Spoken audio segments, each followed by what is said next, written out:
Hello दोस्तों, मैं Devendra Kumar CGPSC channel में आपका स्वागत करता हूं। हम छत्तीसगढ़ पब्लिक सर्विस कमीशन की तैयारी करने के लिए वीडियो प्रोवाइड करा रहे हैं, जिसमें पहुंचे हैं कहाँ पे, जनजाति विद्रोह पे। हम लोगों ने बहुत से जनजाति विद्रोह का अध्ययन कर लिया है। हल्बा विद्रोह, भोपालपट्टनम का संघर्ष, परालकोट विद्रोह, मेरिया विद्रोह, तारापुर विद्रोह, कोई विद्रोह। हमारा दो जनजाति विद्रोह बचा है, जिसका नाम क्या है हमारा, मुड़िया विद्रोह और भूमकाल विद्रोह। तो आज विशेष चर्चा करेंगे हम मुड़िया विद्रोह और किस पर, भूमकाल विद्रोह पे। चलिए, जनजाति विद्रोह में आज का हमारा टॉपिक है कौन सा विद्रोह, मुड़िया विद्रोह।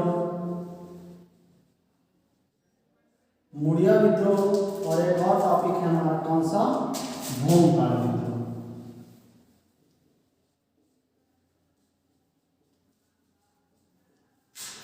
मुड़िया विद्रोह हमारे छत्तीसगढ़ के इतिहास में आपका कब हुआ है, 1876 ईस्वी में। आपको डेट ही याद रखना है, आपको डायरेक्ट पूछा जाता है कि मुड़िया विद्रोह छत्तीसगढ़ में कब हुआ है, तो 1876 में। कहाँ पे हुआ है, तो सुकमा जिले में हुआ है। कहाँ पे हुआ है भाई, सुकमा जिले में। इस समय काकतीय वंश के हमारे शासक कौन थे, तो शासक थे हमारे भैरम देव। कौन थे भाई, भैरम देव हमारे शासक थे।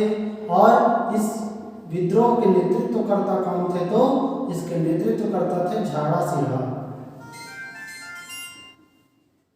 कौन थे भाई, झाड़ा सिरहा इसके नेतृत्वकर्ता थे।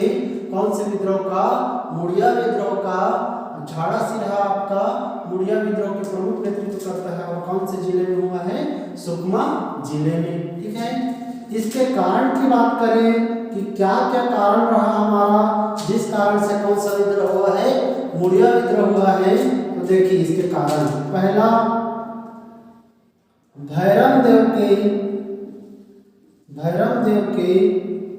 निजी जीवन पर अंग्रेजों का हस्तक्षेप। अंग्रेजों का क्या भाई, हस्तक्षेप पे पहला कारण बना। क्योंकि जो हमारे भैरम देव तत्कालीन समय काकतीय राजा हैं, वह आपका एक राजा है तत्कालीन समय के, लेकिन अंग्रेज हैं उनके निजी जीवन में हस्तक्षेप करना प्रारंभ कर देते हैं। और उसके निजी जीवन में हस्तक्षेप करने के कारण एक जनजातियों द्वारा आपका आक्रोश पैदा होती है। और कौन सा विद्रोह होता है, मुड़िया विद्रोह। अन्य कारण की बात करें तो अन्य हमारे कारण रहते हैं इसमें, अंग्रेजों की दमनकारी नीति। अंग्रेजों की दमनकारी नीति, ये भी कारण बनेगा हमारा कौन से विद्रोह का, मुड़िया विद्रोह का। अन्य कारण की बात करें हमारे मुड़िया विद्रोह का, तो आपका जनजाति द्वारा अपने संस्कृति का संरक्षण।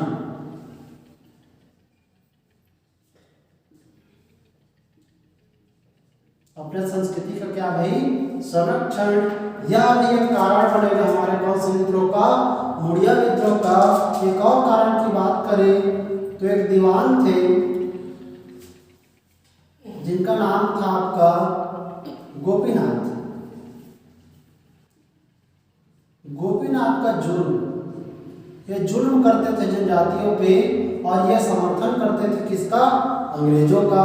तो ये कई कारण से आपका मुड़िया विद्रोह हुआ है हमारे छत्तीसगढ़ के इतिहास में।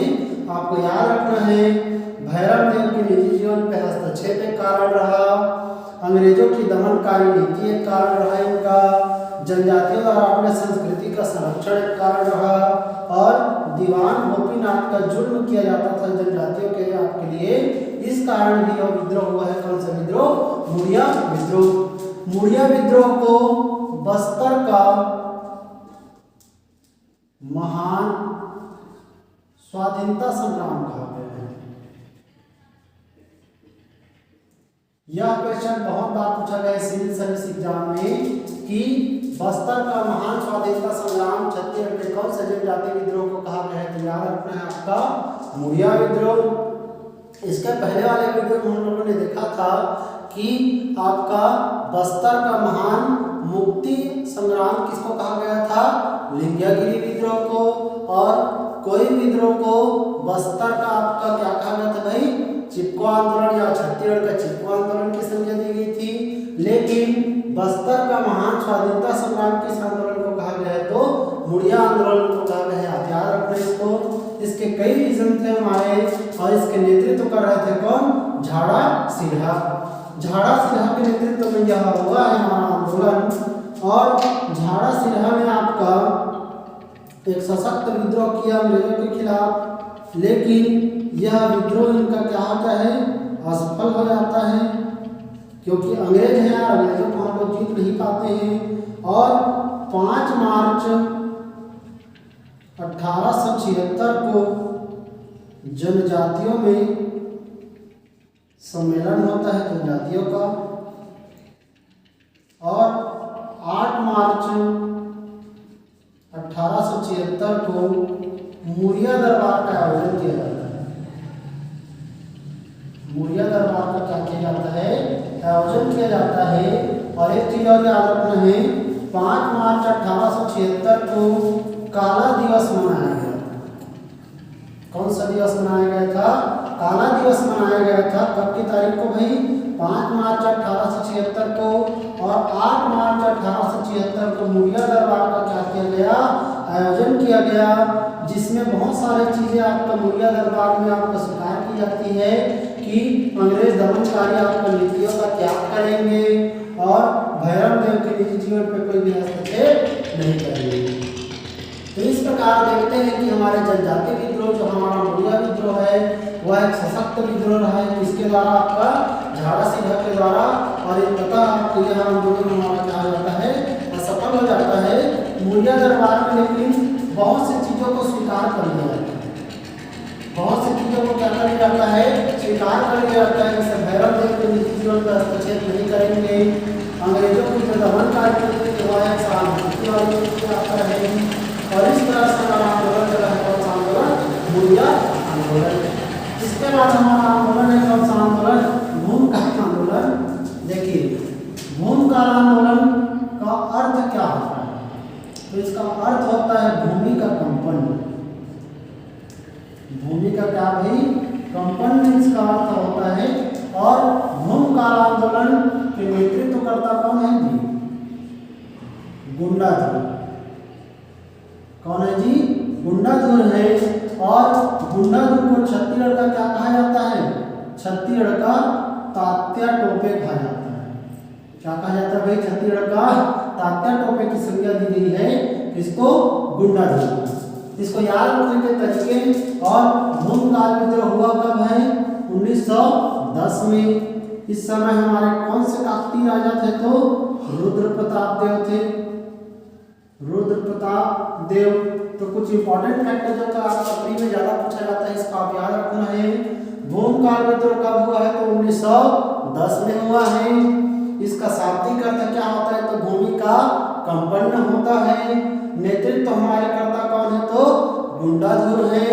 और गुंडाधुर को छत्तीसगढ़ का क्या नाम दिया गया है? तो छत्तीसगढ़ का तात्या टोपे नाम दिया गया है। तात्या टोपे हम देखते हैं 1857 की क्रांति में मध्य भारत क्षेत्र से हमारे प्रतिनिधित्व किया था इन्होंने।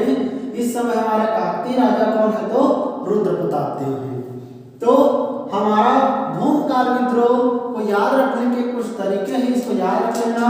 इसके नेतृत्व करता है गुंडा। कौन है जी? गुंडाधुर। तो जो आपका साउथ इंडियन में जो गुंडे रहते हैं, जब वो निकलते हैं तो देखना आप ऐसे चलते हैं जैसे कि धरती हमारा कांप रही है। क्या कर रही है? धरती कांप रही है। ऐसे ऐसे करके चलते हैं आपका। और इतना खतरनाक आपको उनका एक्सप्रेशन रहता है कि धरती को आपको हिला देते हैं। तो जब गुंडा लोग साउथ इंडियन के मूवी में आते हैं तो धरती क्या हो जाती है? हिल जाती है। और विद्रोह आपका कौन सा नाम है जी? भूमि का कंपन। ठीक है, चलिए इस पर चर्चा करते हैं कि इसके कारण क्या थे। हमारा भूमिकाल विद्रोह के कई कारण थे। कारण में देखिए रुद्र प्रताप देव के निजी जीवन में यहाँ पे भी हस्तक्षेप किया जा रहा था। निजी जीवन में हस्तक्षेप अंग्रेजों द्वारा। अन्य कारण की बात करें तो माता स्वर्ण कुंवर और हमारे लाला कालेंद्र, जो कि राज परिवार से थे। माता स्वर्ण कुंवर, लाला कालेंद्र, इनकी अवहेलना की जा रही थी, उपेक्षा करते थे अंग्रेज लोग कि आपका माता स्वर्ण कुंवर किसकी, लाला कालेंद्र की। यह भी एक आंदोलन का कारण हुआ हमारा, कौन सा आंदोलन का, भूमकाल विद्रोह का। अन्य कारण की बात करें तो अन्य कारण में हम लोग कह सकते हैं कि जो हमारा भूमकाल विद्रोह है, उस विद्रोह का एक कारण रहा था कि जनजाति लोग बस्तर में आपका जनजाति संस्कृति का प्रचलन करना चाहते थे, जनजाति राज लाना चाहते थे, जनजाति राज लाना चाहते थे। तो मौर्य आपका जनजाति राज लाना चाहते थे, क्योंकि तत्कालीन समय में अंग्रेज लोग आपका पूर्ण रूप से आपका भारत को गुलाम की परिस्थिति में रख लिए हैं और बस्तर क्षेत्र को भी गुलाम करने के लिए बहुत सारे षड्यंत्र रच रहे हैं। और उसके परिप्रेक्ष्य में जनजाति अपनी संस्कृति का और अपनी स्वाधीनता की रक्षा करने के लिए विद्रोह करते हैं। कौन सा विद्रोह, भूमकाल विद्रोह, जिसके नेतृत्व करता हमारे कौन है, गुंडा धुर। तो कुछ कारण को याद रखना है, रुद्र प्रताप देव के निजी जीवन में हस्तक्षेप, माता स्वर्ण कुंवर और लाला कालेंद्र की अवहेलना, जनजाति लोग बस्तर में जनजाति राज का स्थापना करना चाहते हैं। ये सब हमारे कारण रहेंगे कौन से विद्रोह का, भूमकाल विद्रोह का। भूमकाल विद्रोह का आपका शुरुआत कहाँ से हुआ था, इसका शुरुआत याद रखना है, आपका पूसपाल बाजार से हुआ था। कौन से बाजार से, पूसपाल बाजार से इसका क्या हुआ था, शुरुआत हुआ था। और पूसपाल बाजार आपका कौन से आपका जिले में जी, कोंडागांव जिले में, कोंडागांव जिले से इसकी शुरुआत हुई थी। कौन से बाजार से, पूसपाल बाजार से। और यह स्टार्ट हुआ था 1 फरवरी 1910 से लेकर 29 मार्च 1910 तक। ठीक है, यह विद्रोह याद रखना है आपको। 1 फरवरी 1910 से लेकर आपका 29 मार्च 1910 तक चला है कौन सा विद्रोह, आपका भूमकाल विद्रोह। और इसके बहुत सारे और रीजन हमारे, इसको पहले नोट कर लीजिए, फिर हम कंटिन्यू आगे करते हैं। चलिए वीडियो को कंटिन्यू करते हैं। तो ये कुछ रीजन थे हमारे जिसके कारण हमारा हुआ कौन सा विद्रोह, भूमकाल विद्रोह। इसकी याद रखना है, शुरुआत को सीजीपीएससी में पूछा गया है कौन से बाजार से, पूसपाल बाजार से हुआ है। 1 फरवरी से लेकर कब तक हुआ भाई, 29 मार्च 1910 तक आपका हुआ है कौन सा विद्रोह, भूमकाल विद्रोह। और इसमें प्रतीक चिन्ह क्या रखा गया था, प्रतीक चिन्ह, तो याद रखना है इस विद्रोह का प्रतीक चिन्ह रखा गया था धनुष, भाला, ढेले, सुपा, है ना, और आपका तगाड़ी, इस टाइप के बहुत सारे चीजों को, धनुष, भाला, ठेले, सुपा, तगाड़ी और कुछ आपका कुदाली वगैरह भी था, कुदारी। ठीक है, इन सब चीजों को प्रतीक चिन्ह बनाया गया था कौन से विद्रोह का, भूमकाल विद्रोह का। इसको याद रखना है, ये बहुत बार पूछा जाता है कि भूमकाल विद्रोह के प्रतीक चिन्ह क्या क्या बनाया गया था। तो हमारा जैसे बाहुबली पिक्चर में आपका महेंद्र बाहुबली को पता चलता है कि उसके पिताजी की हत्या के पीछे कारण था किसका, आपका भल्लाल देव का। तो देखना वहां पे बोलते हैं कि मामा जितना भी आपको मिलेगा तगाड़ी, कुदाल, जो भी है हमारा गैती वगैरह, सबको उठा लीजिए, हम चढ़ाई करना चलेंगे कहाँ पे, महिष्मती साम्राज्य में। तो उसी तरह से यहाँ से भी आपका गुंडा धोर कह रहे हैं कि धनुष, भाला, ठेले, सुपा जो भी मिलेगा उठा लो, हम लोग कहाँ पे आपका लड़ाई लड़ेंगे, कोंडागांव में लड़ाई लड़ेंगे। किसके खिलाफ, अंग्रेजों के खिलाफ। और उस विद्रोह का को क्या नाम दिया गया है? भूमकाल विद्रोह। तो ये सब इसका प्रतीक चिन्ह याद रखना। इसमें नारा बनाया गया था, आपका नारा था बस्तर वासियों के लिए, बस्तर वासियों के लिए। तो ये नारा भी आपको पूछा जा सकता है कि बस्तर वासियों के लिए ऐसा नारा कौन से विद्रोह में दिया गया है, पूछेगा तो भूमकाल विद्रोह में दिया गया है। और देखिए इसका अंतिम लड़ाई कहाँ पे हुआ था? तो इसका अंतिम लड़ाई हुआ था आपका अलवर बाजार में। कौन से बाजार में? अलवर बाजार में हुआ था आपका अंतिम लड़ाई। कौन से विद्रोह का? भूमकाल विद्रोह का। इसकी शुरुआत कहाँ से हुई थी भाई? पुष्पाल बाजार में। जबकि इसकी अंतिम लड़ाई हुई कहाँ पे? अलवर बाजार में, याद रखना है। और गुंडाधुर है अंतिम में शहीद हो जाते हैं। क्या हो जाते हैं? शहीद हो जाते हैं। गुंडाधुर को बस्तर का अंतिम शहीद कहा गया है। बस्तर का अंतिम शहीद की संज्ञा दी गई है किसको? गुंडाधुर को। और गुंडाधुर के नाम से हमारे बहुत सारे चीजें और छत्तीसगढ़ शासनों में दिया जाता है। जैसे कि पता होगा गुंडाधुर के नाम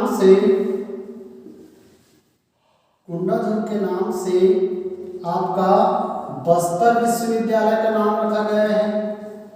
बस्तर विश्वविद्यालय, याद रखना भाई। बस्तर विश्वविद्यालय का नाम किसके नाम पे रखा गया है? तो गुंडाधुर के नाम पे रखा गया है। और छत्तीसगढ़ जो सरकार है, छत्तीसगढ़ सरकार वह गुंडाधुर के नाम से पुरस्कार भी देती है। पुरस्कार कौन से क्षेत्र में पुरस्कार देती है? तो याद रखना है आपका दिया जाता है गुंडाधुर का खेल के क्षेत्र में। किसके क्षेत्र में? खेल के क्षेत्र में पुरस्कार दिया जाता है। किसके नाम पर? गुंडाधुर के नाम पर। और हमारा यह जनजाति विद्रोह भी क्या होता है? असफल हो जाते हैं, क्योंकि हमारे पास आधुनिक हथियार नहीं है। आधुनिक हथियार की क्या है? हमारे पास कमी है। जबकि अंग्रेज हैं वह आपका पूर्ण रूप से आधुनिक हथियार से लैस है। और इसका दमन किसने किया था पूछेगा? तो इसके दमन करता थे आपका गेयर नाम के अंग्रेज अधिकारी। कौन भाई? गेयर नाम के अंग्रेज अधिकारी ने पंजाबी सेना के बल पर, किस सेना के बल पर? पंजाबी सेना के बल पर आपका इस विद्रोह का क्या कर दिया? दमन कर दिया। यह भी आपको डायरेक्ट क्वेश्चन पूछा जाता है कि भूमकाल विद्रोह के दमन करता कौन अंग्रेज अधिकारी है? तो गेयर है, जिन्होंने पंजाबी सेना के बल पर दमन किया था। कौन से विद्रोह का? भूमकाल विद्रोह का। और अंततः इसमें हम लोग आधुनिक हथियार की कमी के कारण क्या हो जाते हैं? हार जाते हैं। और हारने के परिप्रेक्ष्य में हम पूर्ण रूप से गुलाम हो गए हैं किसके? अंग्रेजों के। तो इस तरह से हमारे छत्तीसगढ़ में जनजाति विद्रोह की आपका जितने भी सीरियल बाय आपका क्रम इसको याद रखना है आपको। उसके क्या कारण थे, किसके शासनकाल में हुआ, कौन आपका नेतृत्व करता है, किस जिले में हुआ, इन सब को आपको याद रखना है।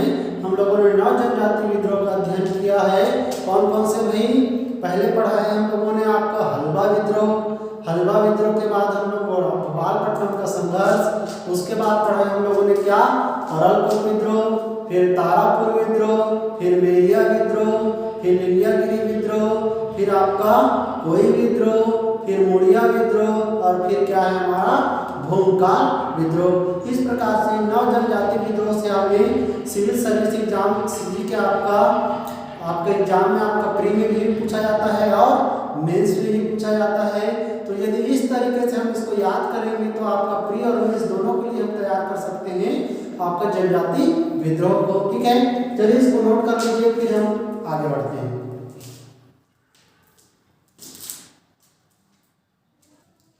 चलिए भाई वीडियो को कंटिन्यू करते हैं। हमारा नेक्स्ट टॉपिक आ जाता है आधुनिक छत्तीसगढ़ का इतिहास। आधुनिक छत्तीसगढ़ के इतिहास में हम पहले पढ़ेंगे क्या? मराठा साम्राज्य। क्या साम्राज्य? मराठा साम्राज्य पढ़ेंगे। आधुनिक छत्तीसगढ़ के इतिहास की शुरुआत करेंगे हम किसमें? मराठा साम्राज्य में। तो चलिए इसका हम आज ओवरव्यू देख लेते हैं कि इसमें हमें पढ़ना क्या क्या है और किस तरह से पढ़ना है।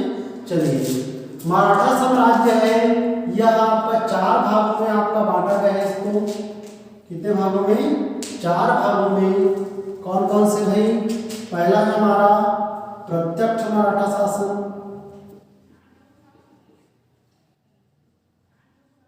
फिर है अप्रत्यक्ष मराठा शासन,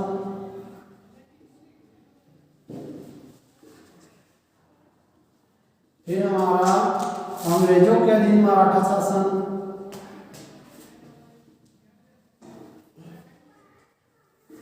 मराठा शासन, और है फिर पुनः मराठा शासन।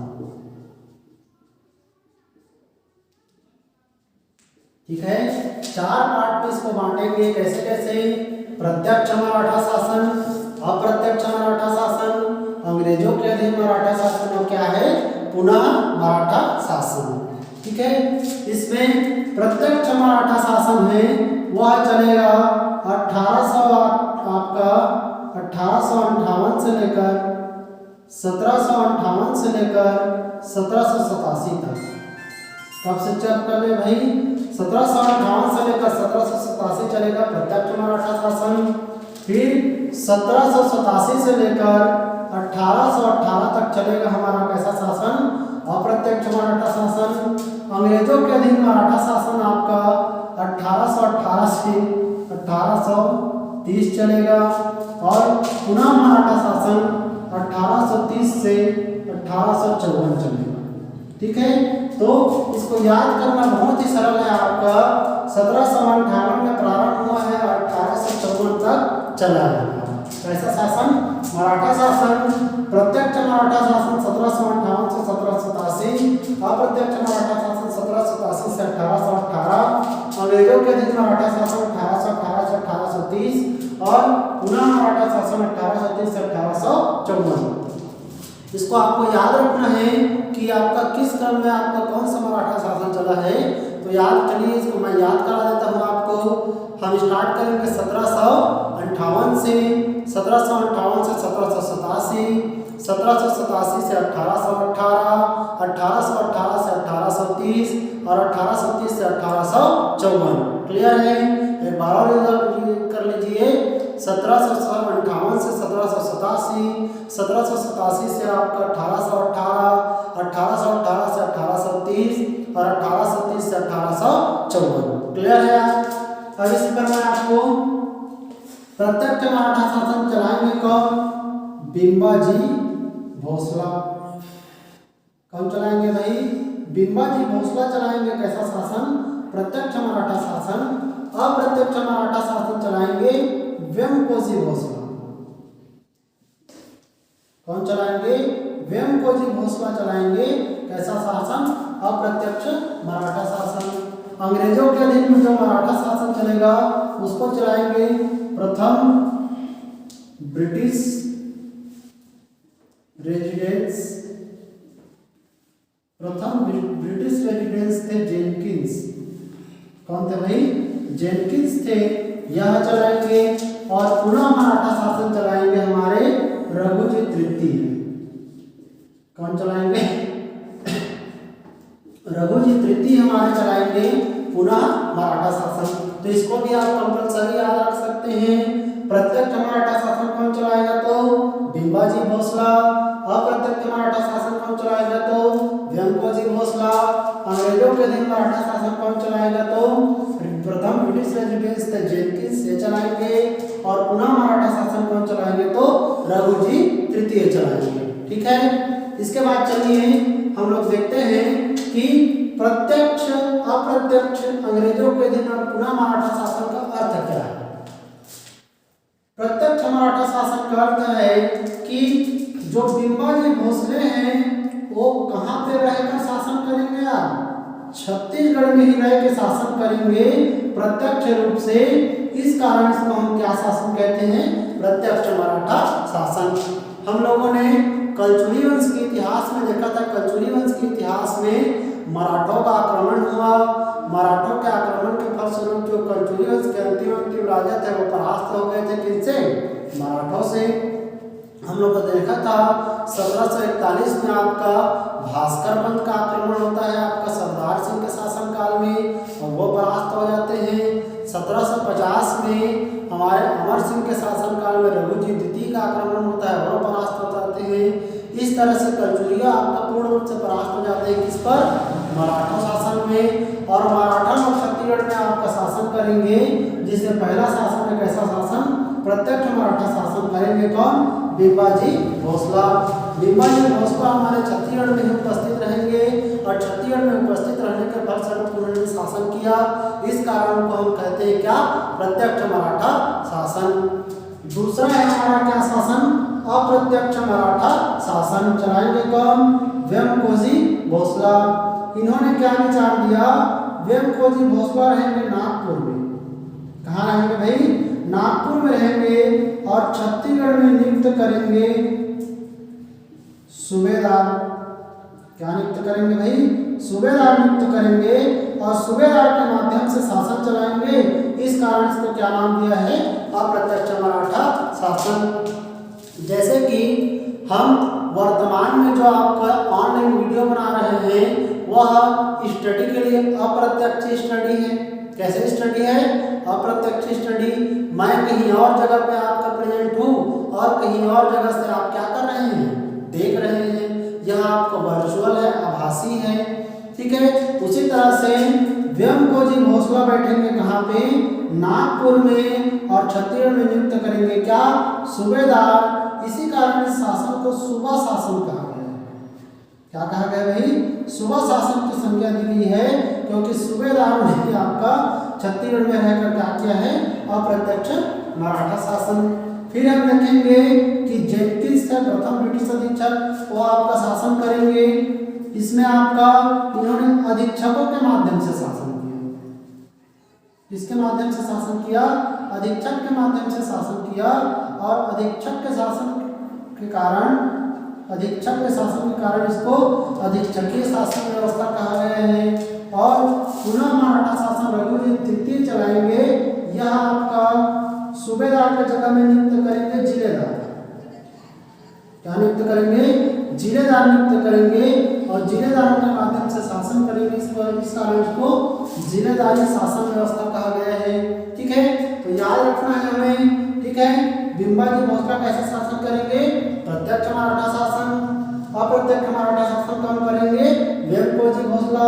किसके माध्यम से? सूबेदारों के माध्यम से। अंग्रेज लोग शासन करेंगे आपका मराठा शासन में अधीक्षक के माध्यम से और पुनः मराठा शासन करेंगे कौन? जिलेदारों के माध्यम से। चलिए हम देखते हैं कि इसमें कौन कौन लोग सूबेदार हुए, कौन कौन हमारे ब्रिटिश अधीक्षक हुए और कौन कौन क्या हुए? जिलेदार हुए, ठीक है। देखिए सूबेदार हमारे कौन कौन होंगे?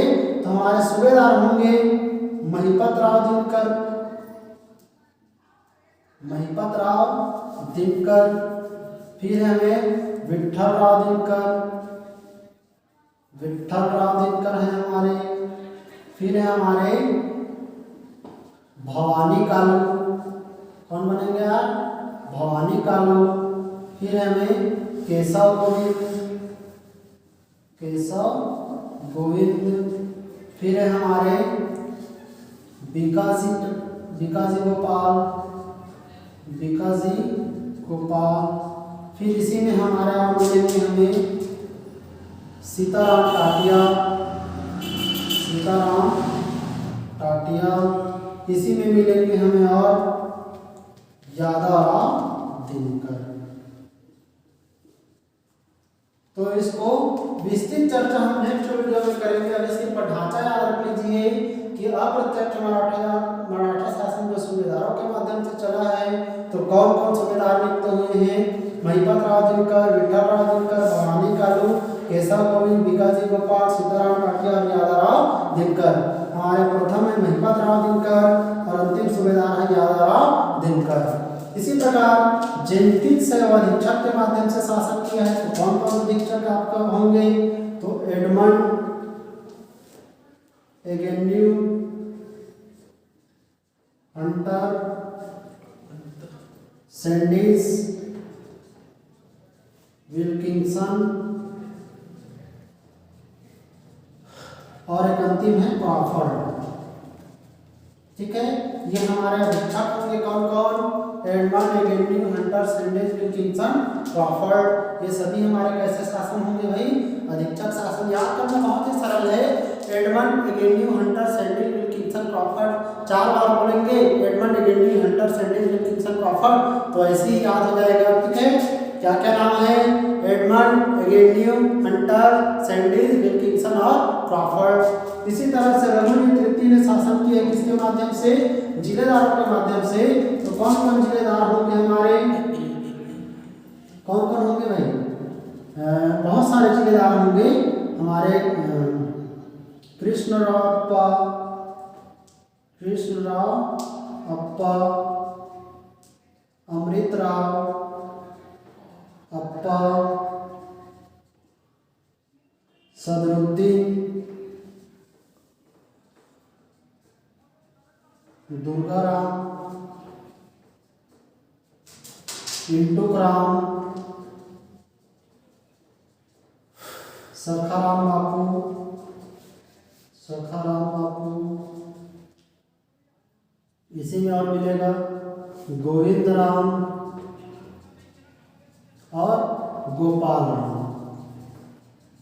तो हमारे अंतिम जिलेदार गोपाल राम और प्रथम जिलेदार कृष्णराव। इसको केजी से आप याद रख सकते हो।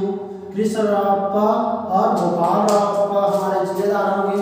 तो इस प्रकार से हमारे शासन व्यवस्था चलेगी। इसका विस्तृत अध्ययन आपको नेक्स्ट वीडियो में करेंगे।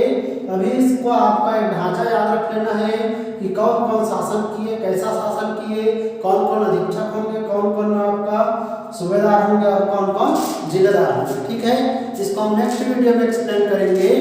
आपको वीडियो अच्छा लगता है तो लाइक कीजिए, और यदि कुछ त्रुटि नजर आता है तो हमें आपका कमेंट सेक्शन में कमेंट करके बताइए। ठीक है, और सब्सक्राइब कीजिए, लाइक कीजिए, और जितना ज़्यादा से ज़्यादा हो सके अपने दोस्तों को शेयर कीजिए, ताकि उनके हम तैयारी में सहायता कर सकें और उनके सिलेक्शन में सहायता कर सकें। बोलिए जय भारत, जय छत्तीसगढ़।